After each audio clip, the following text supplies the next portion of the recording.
आज हमारे साथ हैं पौड़ी लोकसभा सीट के सांसद तीरथ सिंह रावत जी। सर पहले तो आपका ITV भारत में स्वागत है। धन्यवाद।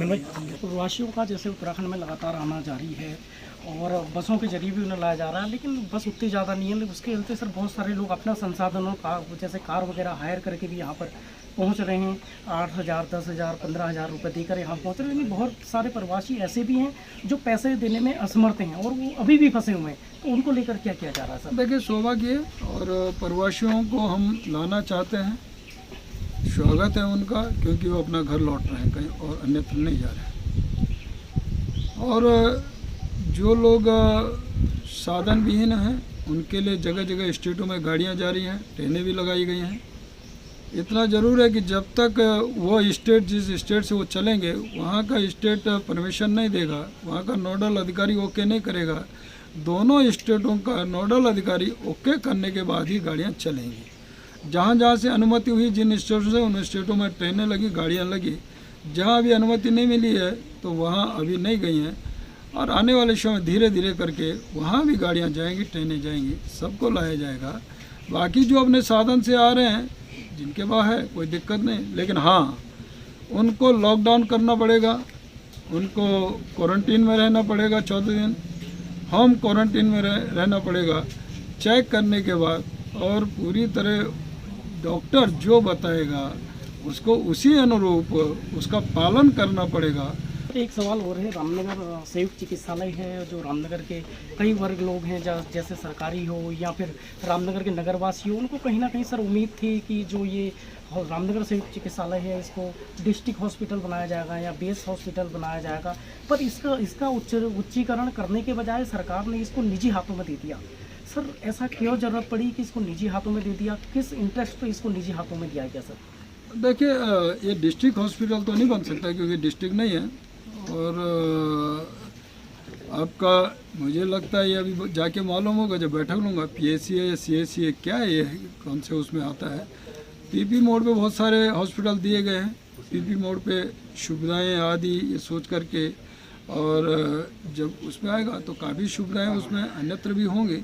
देखेंगे क्या स्थिति क्या नहीं है, और बाकी उसका अपग्रेड करना या अन्य इस तरह का तो उसको देखेंगे, बातचीत करने के बाद ही, अभी बैठक है तो उसके बाद संज्ञान में आएगा तो करेंगे। सर एक रामनगर के लोगों की चाहत भी रही है केंद्रीय विद्यालय को लेकर, क्योंकि हल्द्वानी में है और रामनगर में केंद्रीय विद्यालय नहीं है। जैसे भाबर क्षेत्र है और यहाँ से लगभग आर्मी पर्सन भी बहुत सारे लोग हैं, लेकिन दूर तक यहाँ पर केंद्रीय विद्यालय नहीं है। और जैसे सर उत्तराखंड में निशंक जी भी हैं और आप भी यहाँ के सांसद हैं, तो क्या माने यहाँ की जनता कि आने वाले समय में ये जो केंद्रीय विद्यालय का सपना है पूरा हो सकता है?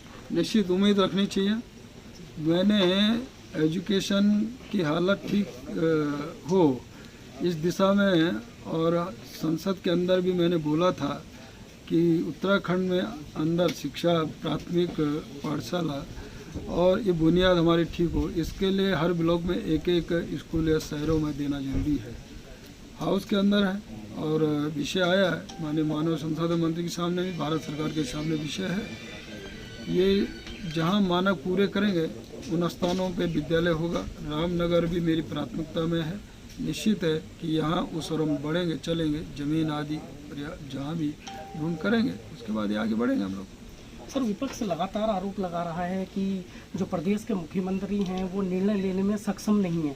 कई बार फैसले लेने के बाद भी उन्होंने अपने फैसले वापस लिए हैं, जिसको लेकर आज एक उत्तराखंड में महामारी का रूप लेते जा रहा है कोरोना। सर इस पर आप क्या कहेंगे? ये महामारी किसी व्यक्ति के उसमें नहीं, कोई शासन के अधिकार में नहीं, न मुख्यमंत्री, न राज्यपाल, न प्रधानमंत्री जी के।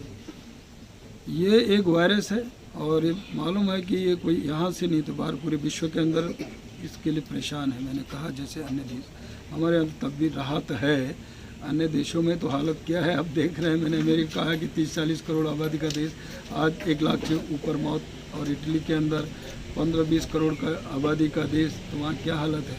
ये सब जगह तो भारत, तो तभी प्रधानमंत्री जी का दृढ़ निश्चय है और इच्छा शक्ति, लॉकडाउन समय पर लेना, उन निर्णयों को लोगों ने पालन किया तो हम काफ़ी राहत महसूस की। प्रदेश की जहाँ तक बात हो तो प्रदेश ने भी खाद्यान्न से लेकर के और स्वास्थ्य की दृष्टि से लेकर के भी काफ़ी दृढ़ता से काम किया है। और बाकी तो मैंने कहा ना, केंद्र है, पूरी तरह राशन पहुंचाने का काम प्रदेश ने भी वो किया है। और ये किसी क्या, ये दैवीय आपदा, ये इस तरह के ये वायरस है, तो ये कोई थोड़ी ना लाया है, तो ये कब हो जाएगा। हाँ, लेकिन उसको तात्कालिक कैसे संभाला, वो संभाला है शुरू में भी, अभी तक ये बड़ा है।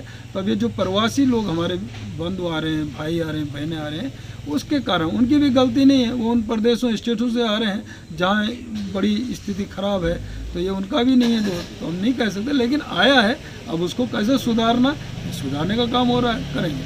सर एक लास्ट सवाल आपसे है सर, तो जो भाजपा के कार्यकर्ता हैं उनका आपकी तरफ, जब आप प्रदेश अध्यक्ष थे तब भी देखा गया है, और जब आप सांसद थे तब भी देखा गया, उनका आपकी तरफ ज़्यादा लगाव रहा है, जैसा और मंत्रियों के लिए ऐसा नहीं देखा गया, ऐसा क्यों सर?